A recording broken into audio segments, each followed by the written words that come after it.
हिंदी साहित्य में आज सुनिए शरद चंद्र चट्टोपाध्याय द्वारा लिखित एक बांग्ला कहानी सती का हिंदी अनुवाद। हरीश पबना एक संभ्रांत भला वकील है। केवल वकालत के हिसाब से ही नहीं, मनुष्यता के हिसाब से भी। अपने देश के सब प्रकार के शुभ अनुष्ठानों के साथ वह थोड़ा बहुत संबंधित रहता है। शहर का कोई भी काम उसे अलग रखकर नहीं होता। सवेरे दुर्नीति दमन समिति की कार्यकारिणी सभा का एक विशेष अधिवेशन था। काम समाप्त कर लौटते हुए थोड़ा विलंब हो गया। अब किसी तरह थोड़ा सा खा पीकर अदालत पहुंचना आवश्यक है। छोटी बहन उमा पास बैठी हुई देखभाल कर रही थी कि कहीं समय की कमी से खाने पीने में कमी न रह जाए। पत्नी निर्मला धीरे धीरे समीप जाकर बैठ गई। बोली, कल के अखबार में देखा है, हमारी लावण्य प्रभा यहाँ की लड़कियों की स्कूल की इंस्पेक्टर होकर आ रही है। यह साधारण सी बात कुछ संकेतों में बहुत गंभीर थी। उमा चकित होकर बोली, सचमुच क्या? उस लावण्य का नाम यहाँ तक कैसे आ पहुंचा भाभी? निर्मला बोली, आ ही गया, इन्हें पूछती हूँ। हरीश मुंह उठाकर सहसा कड़वे स्वर से बोल उठा, मैं कैसे जानूंगा? सुनू तो। गवर्नमेंट क्या मुझसे पूछकर लोगों को बहाल करती है? स्त्री ने स्निग्ध स्वर से उत्तर दिया, आहा, नाराज क्यों होते हो? नाराजी की बात तो मैंने कही नहीं। तुम्हारी तदबीर तकाजे से यदि किसी का उपकार हो तो वह प्रसन्नता की ही बात है। कहकर जैसे आई थी वैसे ही मंथर मृदु चाल से बाहर चली गई। उमा घबरा उठी, मेरे सिर की शपथ है दादा, उठो मत, उठो मत। हरीश विद्युत वेग से आसन छोड़कर उठ बैठा। नहीं, शांतिपूर्वक एक कौर भी नहीं खाया जा सकता, आत्मघात किए बिना। और कहते कहते शीघ्रतापूर्वक बाहर चला गया। जाते समय राह में स्त्री का कोमल स्वर कान में पड़ा, तुम किस दुख से आत्मघात करोगे? जो करेगा उसे एक दिन दुनिया देख लेगी। यहाँ हरीश का कुछ पूर्व वृत्तांत कह देना आवश्यक है। इस समय उसकी आयु 40 से कम नहीं है, परंतु जब सचमुच कम थी, उस छात्र जीवन का एक इतिहास है। पिता राम मोहन उस समय 22 साल के सब जज थे। हरीश एमए परीक्षा की तैयारी के लिए कलकत्ता का मैच छोड़कर 22 साल आ गया था। पड़ोसी थे हर कुमार मजूमदार, स्कूल इंस्पेक्टर। वे बड़े निरीह, निरभिमानी एवं अगाध विद्वान थे। सरकारी काम से फुर्सत पाकर एवं बैठे रहकर कभी कभी आकर सदर आला बहादुर की बैठक में बैठते थे। गंजे मुंसिफ, दाढ़ी मुड़े डिप्टी, बहुत मोटे सरकारी वकील, शहर के अन्य गणमान्य व्यक्तियों के दल में से संध्या के पश्चात कोई भी प्रायः अनुपस्थित नहीं रहता।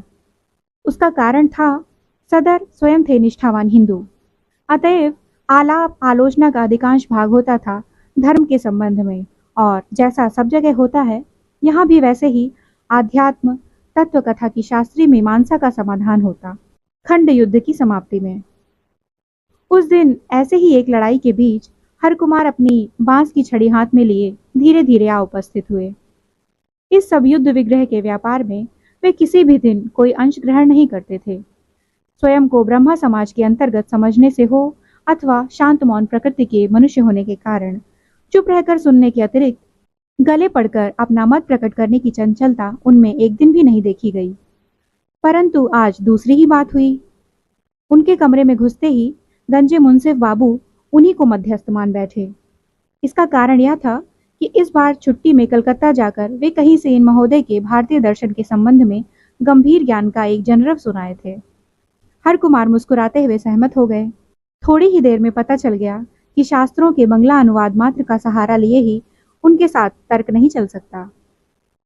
सब लोग प्रसन्न हुए, न हुए तो केवल सब जज बहादुर स्वयं ही, अर्थात जो व्यक्ति जाति खो बैठा है उसका फिर शास्त्र ज्ञान किस लिए?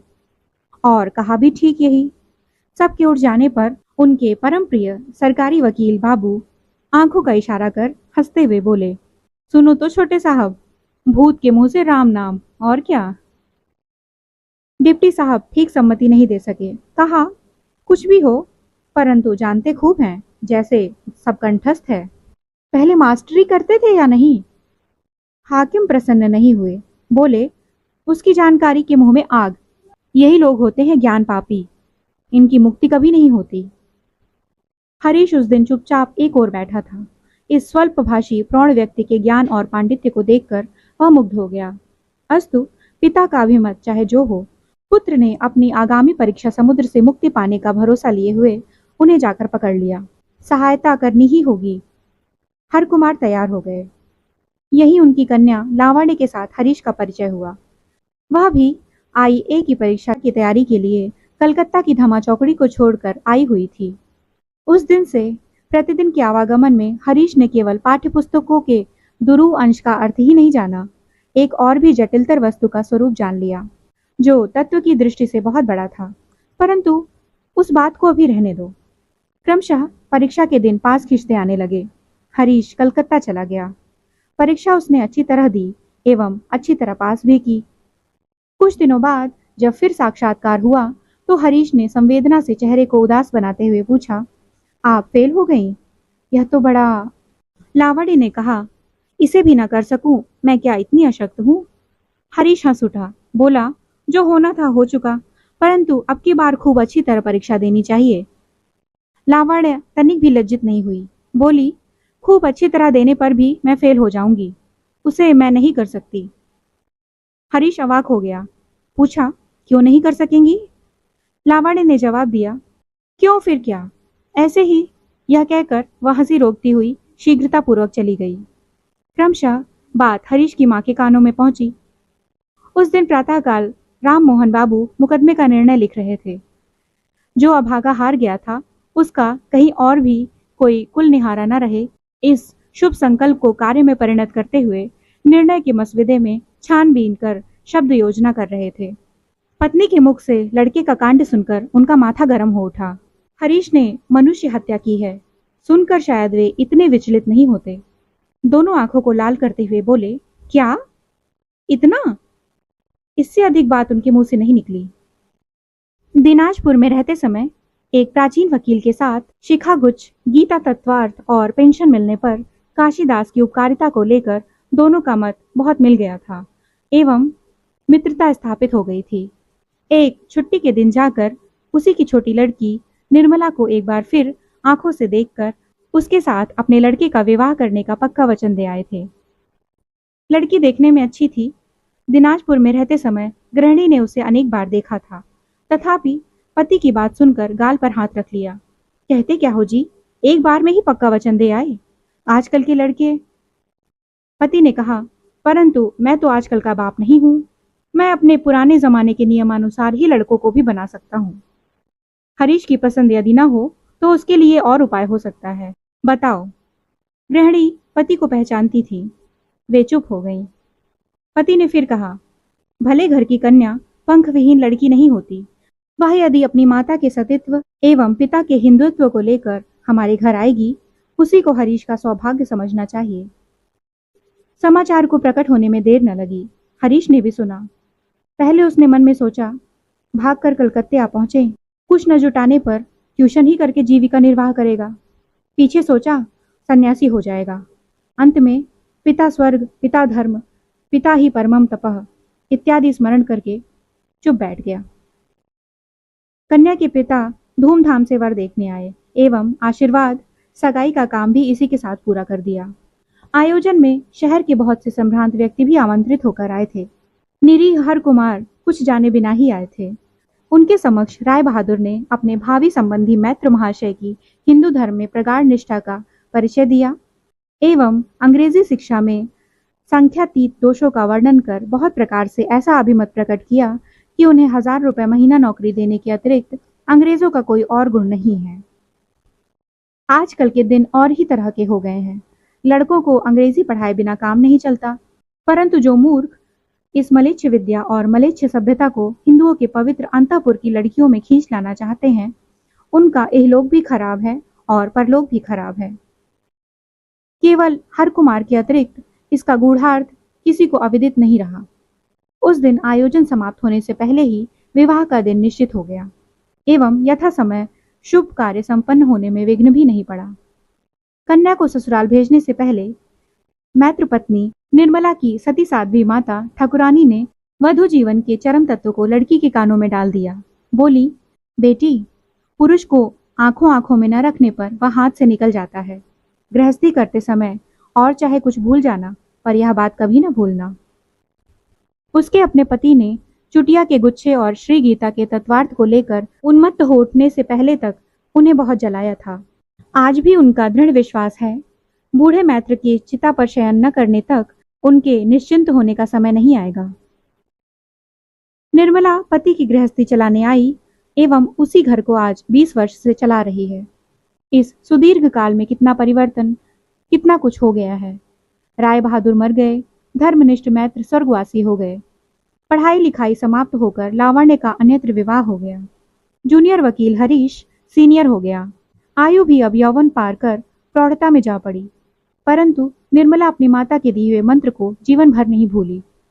इस सजीव मंत्र की क्रिया इतनी जल्दी शुरू होगी, इसे कौन जानता था।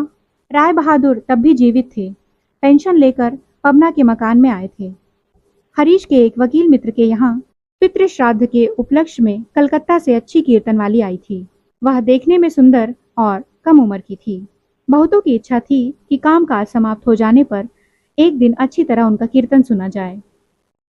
दूसरे दिन हरीश को गाना सुनने का निमंत्रण मिला। सुनकर घर लौटते समय कुछ अधिक रात हो गई। निर्मला ऊपर खुले बरामदे में सड़क की ओर देखती हुई खड़ी थी। पति को ऊपर आते देखते ही पूछ बैठी, गाना कैसा लगा? हरीश ने प्रसन्न होकर कहा, अच्छा गाती है। देखने में कैसी है? बुरी नहीं, अच्छी ही है। निर्मला ने कहा, तब तो रात एकदम बिताकर ही आ जाते। इस अप्रत्याशित कुत्सित मंतव्य से हरीश क्रुद्ध हुआ था, आश्चर्य से अभिभूत हो गया। उसके मुख से केवल इतना निकला, सो कैसे? निर्मला क्रुद्ध होकर बोली, ठीक तरह से। मैं नन्ही बच्ची नहीं हूँ, सब जानती हूँ, सब समझती हूँ। तुम मेरी आंखों में धूल डालोगे? अच्छा।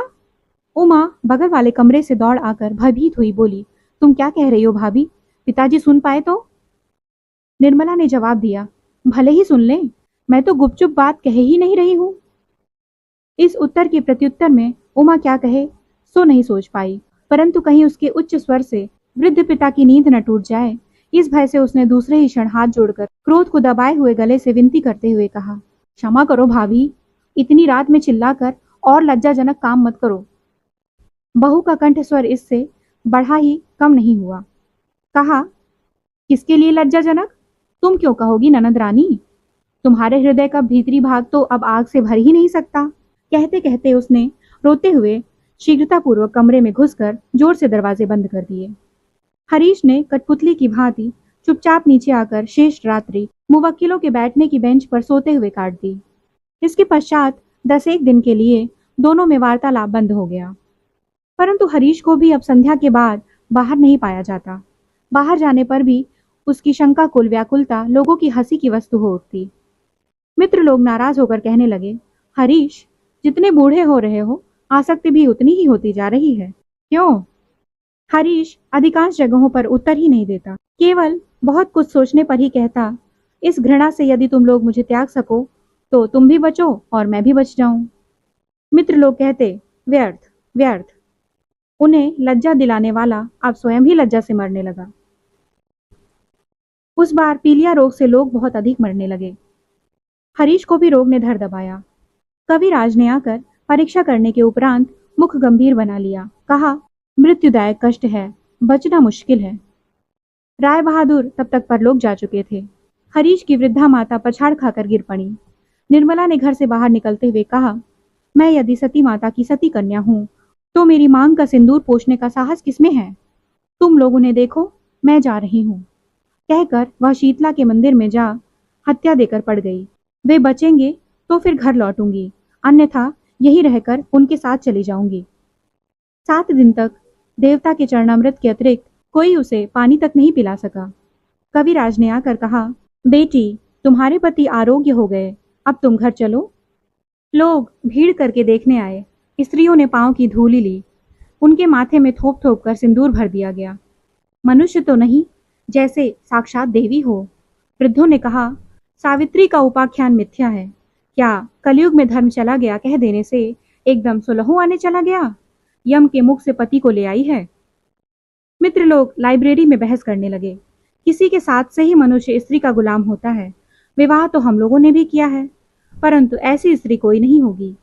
अब समझ में आया कि हरीश संध्या के बाद बाहर क्यों नहीं रहता था। वीरेन वकील भला आदमी है। गत वर्ष छुट्टियों में काशी जाकर वह किसी सन्यासी से मंत्र ले आया है। टेबल पर प्रचंड काराघात करते हुए बोला, मैं जानता था कि हरीश नहीं मरेगा। वास्तव में सतीत्व नामक वस्तु क्या मामूली बात है। घर में रहने के लिए कह गई, यदि सती माता की सती कन्या हूं तो। ओह, शरीर सिहर उठता है। तारिणी चटर्जी बूढ़े हो चले हैं, अफीम खोर आदमी हैं। एक ओर बैठे हुए एकाग्र चित्त से तंबाकू पी रहे थे। हुक्के को बेअरा के हाथ में दे निश्वास छोड़ते हुए बोले, शास्त्र के मत से सहधर्मिणी की बात कठिन है। मुझको ही देखो ना, केवल 7 लड़कियां ही हैं। विवाह करते करते ही कंगाल हो गया। बहुत दिनों बाद ठीक होकर फिर जब हरीश अदालत में आया, तब कितने लोगों ने उसका अभिनंदन किया, उसकी संख्या नहीं। ब्रजेंद्र बाबू ने खेदपूर्वक कहा, भाई हरीश, स्त्रैण स्त्री का गुलाम कहकर तुम्हें बहुत लज्जित किया है, क्षमा करो। लाखों क्यों, करोड़ों करोड़ों के बीच तुम्हारे जैसा भाग्यवान कोई है? तुम धन्य हो। भक्त वीरेन बोला, सीता सावित्री की बात को तो छोड़ ही दो, परंतु लीलावती गार्गी हमारे ही देश में जन्मी है। भाई, स्वराज्य फराज कुछ भी कहो, किसी तरह नहीं हो सकता जब तक स्त्रियों को फिर से उसी तरह का नहीं बना दिया जाता। मुझे तो लगता है कि शीघ्र ही पवना में एक आदर्श नारी शिक्षा समिति स्थापित करने की आवश्यकता है, एवं जो आदर्श महिला उसकी परमानेंट यानी स्थायी प्रेसिडेंट होंगी, उनका नाम तो हम सभी जानते ही हैं। वृद्ध तारिणी चटर्जी ने कहा, उसी के साथ एक दहेज प्रथा निवारणी समिति होना भी जरूरी है। सारा देश क्षार क्षार हो गया है। ब्रजेंद्र ने कहा, हरीश, तुम्हारा तो बचपन में अच्छा लिखने वाला हाथ था। तुम्हें उचित है कि तुम इस रिकवरी के संबंध में एक आर्टिकल लिखकर आनंद बाजार पत्रिका में छपवा दो। हरीश किसी बात का जवाब नहीं दे सका। कृतज्ञता से उसकी दोनों आंखें छलछला आईं। मृत जमींदार गुसाई चरण की विधवा पुत्र वधू के साथ अन्य पुत्रों का जमींदारी के संबंध में मुकदमा छिड़ गया। हरीश था विधवा का वकील। जमींदार के लोगों में न जाने कौन किस पक्ष का हो, यह विचार कर गुप्त परामर्श करने के लिए विधवा स्वयं ही इससे पूर्व 2-1 बार वकील के घर आई थी। आज सवेरे भी उनकी गाड़ी आकर हरीश के सदर दरवाजे पर रुकी। हरीश ने चकित होकर उन्हें अपनी बैठक में आकर बैठाया। बातचीत कहीं निजी बैठक के दूसरे कमरे में बैठे हुए मुहर्रिर के कानों में न जा पड़े, इस भय से दोनों ही सावधानी से धीरे धीरे बातें कर रहे थे। विधवा के किसी असंलग्न प्रश्न पर हरीश द्वारा हंसकर जवाब देने की चेष्टा करते ही बगल वाले कमरे के पर्दे की ओट में से अचानक एक तीक्ष्ण कंठ स्वर आया, मैं सब सुन रही हूँ। विधवा चौंक पड़ी। हरीश लज्जा और आशंका से काठ हो आया। एक जोड़ी अत्यंत सतर्क कान और नेत्र उस पर रात दिन पहरा लगाए रहते हैं, यह बात वह क्षण भर के लिए भूल गया था। पर्दा हटाकर निर्मला रणचंडी सी बाहर निकल आई। हाथ हिलाकर कंठ स्वर में जहर घोलती हुई बोली, फुसफुसा कर बातें करके मुझे धोखा दोगे? मन में भी मत सोचना। क्यों? मैंने अपने साथ तो कभी इस तरह हंसकर बातें करते नहीं देखा। अभियोग बिल्कुल झूठा भी नहीं था। विधवा भयभीत होकर कहने लगी, यह क्या उपद्रव है हरीश बाबू? हरीश विमूढ़ की भांति क्षण भर देखता रहकर बोला, पागल। पागल? पागल ही सही, परंतु करोगे क्या, सुनूं तो? कहकर वह हाउ हाउ करके रोती हुई अचानक घुटने टेक कर विधवा के पांव के पास धम धम करके माथा फोड़ने लगी। मुहर्रिर काम छोड़कर दौड़ा आया। एक जूनियर वकील उसी के लिए आया था। वह आकर दरवाजे के समीप खड़ा हो गया। बोस कंपनी का बिल भुगतान करने के लिए आया हुआ आदमी उसी के कंधे के ऊपर उचकने लगा एवं उन्हीं की आंखों के सामने निर्मला सिर फोड़ने लगी। मैं सब जानती हूँ, सब समझती हूँ, रहो, तुम ही लोग सुखी रहो, परंतु सती माता की कन्या यदि होऊं, यदि मन वचन से एक के अतिरिक्त दूसरे को जानती भी होऊं, यदि। इधर विधवा स्वयं भी रोती हुई कहने लगी, यह क्या तमाशा है हरीश बाबू? यह क्या बदनामी दी जा रही है? क्या यह मेरा? हरीश ने किसी बात का कोई प्रतिवाद नहीं किया। नीचा मुंह किए खड़े हुए उसके मन में होने लगा, पृथ्वी क्यों फट नहीं जाती हो? लज्जा, घृणा, क्रोध से हरीश उसी कमरे में स्तब्ध होकर बैठा रहा। अदालत जाने की बात सोच भी नहीं सका। दोपहर को उमा आकर बहुत साध्य साधना एवं सिर की शपथ देकर कुछ खिला गई। संध्या होने से पूर्व ब्राह्मण महाराज ने चांदी की कटोरी में थोड़ा सा पानी लेकर पांवों के पास रख दिया। हरीश को पहले तो इच्छा हुई कि लात मारकर फेंक दे, परंतु आत्मसंवरण करके आज भी पैर का अंगूठा उसमें डुबा दिया। पति का चरणामृत पान किए बिना निर्मला किसी दिन पानी भी नहीं छूती थी। रात में बाहर के कमरे में अकेला लेटा हुआ हरीश सोच रहा था, उसके इस दुख में दूभर जीवन का अंत कब होगा। ऐसा बहुत दिन बहुत प्रकार से सोचा है, परंतु अपनी इस सती स्त्री के एकनिष्ठ प्रेम के दुस्सह नागपाश बंधन से मुक्ति का कोई मार्ग उसकी आंखों को दिखाई नहीं दिया। 2 वर्ष बीत गए। निर्मला ने खोज करके जाना है कि अखबार की खबर झूठी नहीं है। लावण्य सचमुच ही पवना के लड़कियों की स्कूल की निरीक्षिका बनकर आ रही है। आज हरीश ने कुछ जल्दी ही अदालत से लौटकर छोटी बहन उमा को बताया कि रात ट्रेन से उसे विशेष आवश्यक काम से कलकत्ता जाना होगा। लौटने में शायद 4 दिन की देरी हो जाएगी। बिछौना एवं आवश्यक कपड़े लत्ते नौकर द्वारा ठीक करवा रखने हैं। 15 दिन से पति पत्नी में बोलचाल बंद थी। रेलवे स्टेशन दूर है, रात के 8 बजे ही मोटर से बाहर निकल जाना पड़ेगा। संध्या के बाद वह मुकदमे के आवश्यक कागज पत्र हैंडबैग में रख रहा था। निर्मला ने तभी प्रवेश किया। हरीश ने मुंह उठाकर देखा, कुछ कहा नहीं। निर्मला ने क्षण भर मौन रहकर प्रश्न किया, आज कलकत्ता जा रहे हो क्या? हरीश ने कहा, हाँ। क्यों? क्यों फिर क्या? मुवक्किल का काम है, हाई कोर्ट में मुकदमा है। चलो ना, मैं भी तुम्हारे साथ चलूंगी। तुम चलोगी? जाकर कहाँ ठहरोगी? सुनो तो। निर्मला ने कहा, जहां भी होगा। तुम्हारे साथ पेड़ के नीचे रहने में भी मुझे लज्जा नहीं है। बात अच्छी थी, एक सती स्त्री की उपयुक्त थी, परंतु हरीश के सर्वांग में जैसे कौच की फली मल दी गई। कहा, तुम्हें लज्जा नहीं है, मुझे है। मैंने पेड़ के नीचे के बदले फिलहाल किसी एक मित्र के घर जाकर ठहरना निश्चित किया है। निर्मला बोली, तब तो और भी अच्छा है।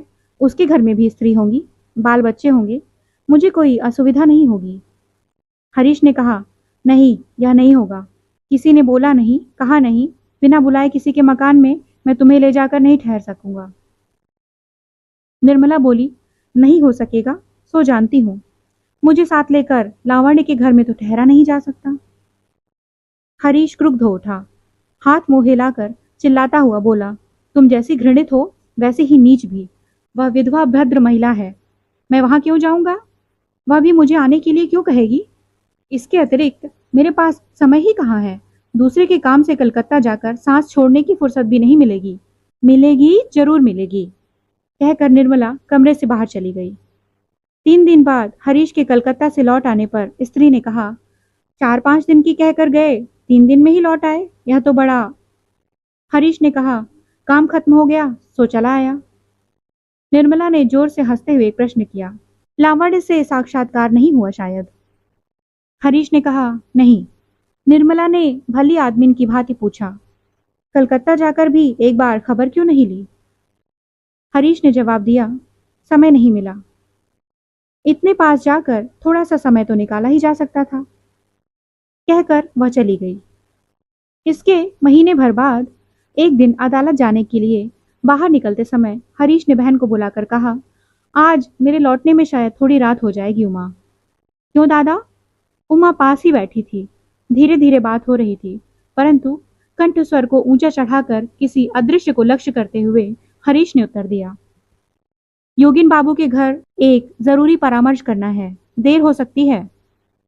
लौटने में देरी हुई, रात के 12 से कम नहीं। हरीश ने मोटर से उतरकर बाहर के कमरे में प्रवेश किया। कपड़ा उतारते समय सुना, स्त्री ऊपर के जंगले से ड्राइवर को बुलाकर पूछ रही है, अब्दुल, योगिन बाबू के मकान से आ रहे हो शायद? अब्दुल ने कहा, नहीं माई जी, स्टेशन से आए हैं। स्टेशन? स्टेशन से क्यों? गाड़ी से कोई आया था शायद? अब्दुल ने कहा, कलकत्ता से एक माई जी और बच्चा आया था। कलकत्ता से? बाबू उन्हें लेने गए और घर पहुंचा आए शायद। हाँ, कहकर अब्दुल गाड़ी को गैरेज में ले आया। कमरे में हरीश ओट में खड़ा रहा। ऐसी संभावना की बात उसके मन में भी नहीं आई थी, ऐसी बात नहीं है, परंतु अपने नौकर से झूठ बोलने का अनुरोध करना उससे किसी प्रकार नहीं हो सका। रात को ही शयन गृह में एक कुरुक्षेत्र कांड हो गया। दूसरे दिन सवेरे लावण्य अपने लड़के को लिए घर आ उपस्थित हुई। हरीश बाहर के कमरे में था। उससे कहा, मेरा आपकी स्त्री से परिचय नहीं है, चलिए बातचीत कर लूं। हरीश की छाती के भीतर उलट पलट होने लगी। एक बार उसने यह भी कहना चाहा कि इस समय काम की बड़ी भीड़ है, परंतु यह कारण ठीक नहीं लगा। उसे साथ ले जाकर अपनी स्त्री के साथ उसका परिचय करा देना पड़ा। 10 वर्ष का लड़का और लावण्य। निर्मला ने उन्हें ससम्मान ग्रहण किया, लड़के को खाने के लिए दिया और उसकी माँ को आसन बिछाकर बलपूर्वक बैठाया। कहा, मेरा सौभाग्य है जो आपके दर्शन पाए। लावण्य इसका उत्तर देती हुई बोली, हरीश बाबू के मुंह से सुना था, आपने क्रमशःवार व्रत और उपवास कर करके शरीर को नष्ट कर डाला है। इस समय भी तो अधिक अच्छा नहीं दिखता। निर्मला हंसती हुई बोली, यह सब प्रशंसा करने की बातें हैं, परंतु यह सब उन्होंने कब कहा? हरीश उस समय भी पास ही खड़ा था, एकदम विवर्ण हो उठा। लावण्य ने कहा, इसी बार कलकत्ता में खाने बैठे तो केवल आपकी ही बात। उनके मित्र कुशल बाबू के मकान से हम लोगों का मकान बहुत ही पास है ना, छत के ऊपर से जोर से पुकारने पर भी सुनाई पड़ता है। निर्मला बोली, खूब सुविधा से। लावण्य हंसकर बोली, किंतु केवल उसी से काम नहीं चलता था, लड़के को भेज बाकायदा पकड़वा कर बुलवाया जाता था। अच्छा? लावण्य बोली, फिर जातीय कट्टरता भी नहीं छोड़ते, ब्राह्मणों का स्पर्श किया हुआ खाते नहीं थे, मेरी बुआ के हाथ तक का नहीं, सब कुछ मुझे स्वयं बनाकर परोसना पड़ता था। यह कहकर वह हंसती हुई कौतुक सहित हरीश की ओर देखती हुई बोली, अच्छा, इसमें आपको क्या लज्जा थी, कहिए तो? मैंने क्या ब्रह्म समाज छोड़ दिया है? हरीश का सर्वांग थरथराने लगा। उसकी मिथ्यावादिता प्रमाणित हो जाने से उसके मन में हुआ, इतने दिन तक माँ वसुमती यानी माँ पृथ्वी ने कृपा करके शायद उसे पेट में रख छोड़ा था, परंतु अत्यंत आश्चर्य यह था कि निर्मला आज भयंकर उन्मादपूर्ण कोई कांड न करके स्थिर बैठी रही। संशय की वस्तु ने निर्विरोध सत्य के रूप में दिखाई देकर शायद उसे हतचेतन कर डाला था। हरीश बाहर जाकर स्तब्ध पीले पड़े मुंह से बैठा रहा। इस भीषण संभावना की बात स्मरण कर लावण्य को पहले से ही सतर्क कर देने की बात बहुत बार उसके मन में आई थी, परंतु आत्माभिमान हो या केवल मर्यादाहीन चोरी छिपे का प्रभाव, किसी प्रकार भी इस शिक्षित और भद्र महिला के सामने वह कुछ नहीं कह सका था। लावण्य के चले जाने पर निर्मला आंधी की भांति कमरे में घुसती हुई बोली, छी, तुम कितने झूठे हो, इतनी झूठी बातें कहते हो। हरीश आंखें लाल कर उछल पड़ा, खूब कहा, मेरी खुशी।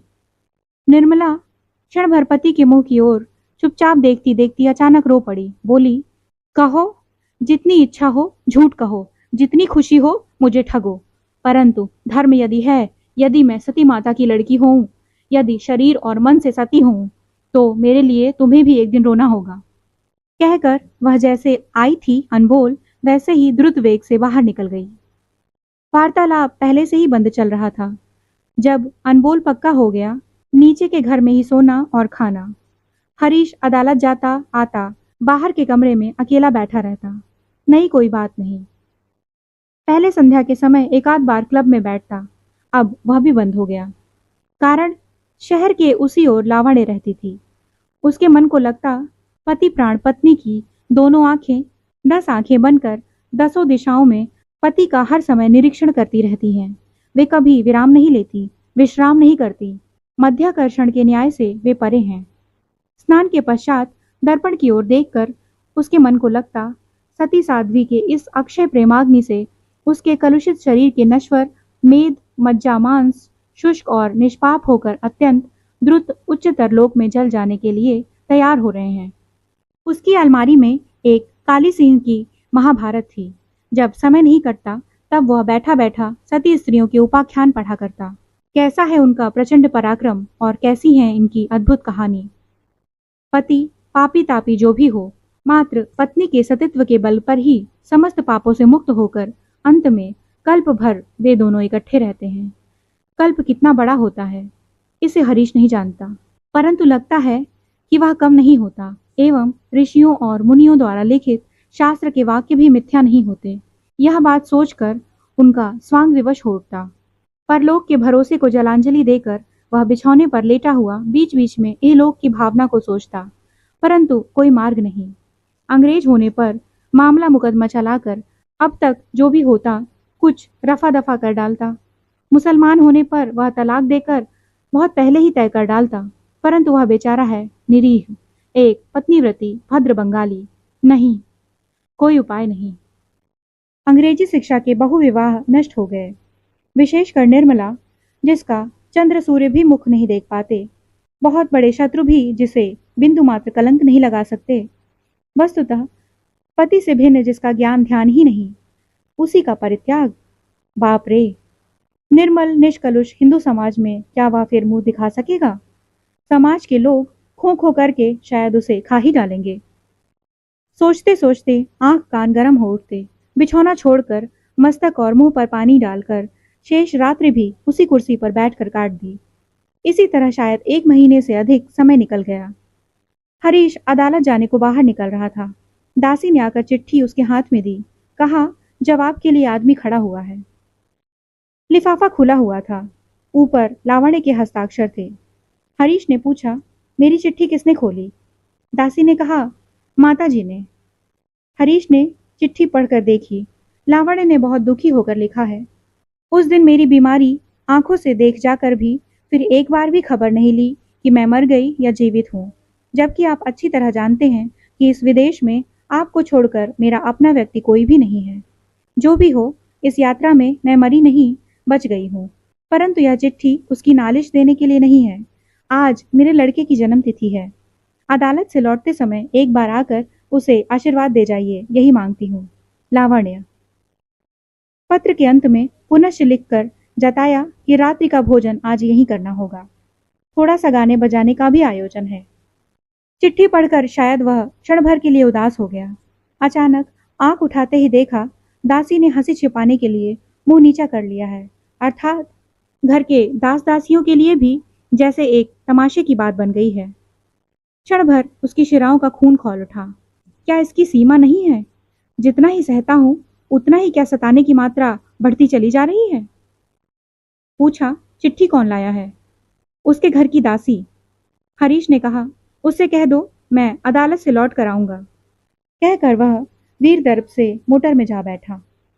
उस रात घर लौटते हुए हरीश को वास्तव में बहुत अबेर हो गई। गाड़ी से नीचे उतरते ही देखा, उसके ऊपर के सोने के कमरे के खुले हुए जंगले के पास निर्मला पत्थर की मूर्ति के समान स्तब्ध खड़ी हुई है। डॉक्टरों के दल ने थोड़ी देर पहले ही विदा ली थी। पारिवारिक चिकित्सक वृद्ध ज्ञान बाबू जाते समय कह गए, शायद सब अफीम बाहर निकाल दी गई है। बहू के बचने में अब कोई शंका नहीं है। हरीश ने थोड़ी सी गर्दन झुकाकर जो भाव प्रकट किए, वृद्ध ने उन पर ध्यान नहीं दिया। कहा, जो होना था हो गया। अब पास पास रहकर 2-4 दिन सावधानी रखने से विपत्ति दूर हो जाएगी। जो आज्ञा कहकर हरीश स्थिर होकर बैठ गया। उस दिन बार लाइब्रेरी के कमरे में बातचीत अत्यंत तीक्ष्ण और कठोर हो उठी। भक्त बीरेन ने कहा, मेरे गुरुदेव स्वामी जी ने कहा था, मनुष्य का कभी विश्वास मत करो। उस दिन गुसाई बाबू की विधवा पुत्र वधू के संबंध में जो कांड प्रकट हो गया था, तुम लोगों ने तो विश्वास ही नहीं किया। बोले, हरीश ऐसा काम नहीं कर सकता। अब देख लिया, गुरुदेव की कृपा से मैं ऐसी बहुत सी बातें जान सकता हूँ जिसका तुम्हें सपना भी नहीं होता। ब्रजेंद्र बोला, ओह, हरीश कितना धूर्त है। कैसी सती साध्वी स्त्री है उसकी, फिर भी संसार का मजा देखता है। क्या केवल बदमाशों के भाग्य में ही ऐसी स्त्रियां मिलती हैं? वृद्ध तारिणी चटर्जी हुक्का लिए गुड़गुड़ा रहे थे। बोले, निसंदेह मेरे तो सिर के बाल पक गए हैं, परंतु कैरेक्टर यानी चरित्र पर कभी कोई एक स्पॉट यानी धब्बा तक नहीं देख सका। फिर मेरे हुई 7-7 लड़कियां, ब्याह करते करते दिवालिया हो गया। योगिन बाबू ने कहा, हम लोगों की लड़कियों के स्कूल की निरीक्षिका लावण्य प्रभा ने महिलाओं को एक बार में ही अपना आदर्श दिखा दिया। अब तो गवर्नमेंट को मूव करना ही उचित है। भक्त वीरेन बोला, एब्सोल्युटली, एब्सोल्युटली नेसेसरी, निश्चित रूप से आवश्यक है। पूरा एक दिन भी नहीं बीत पाया, सती साध्वी के पति हरीश के चरित्र को जाने बिना कोई भी बाकी नहीं रह गया। एवं मित्र वर्ग की कृपा से सब बातें उनके कान में भी आ पहुंची।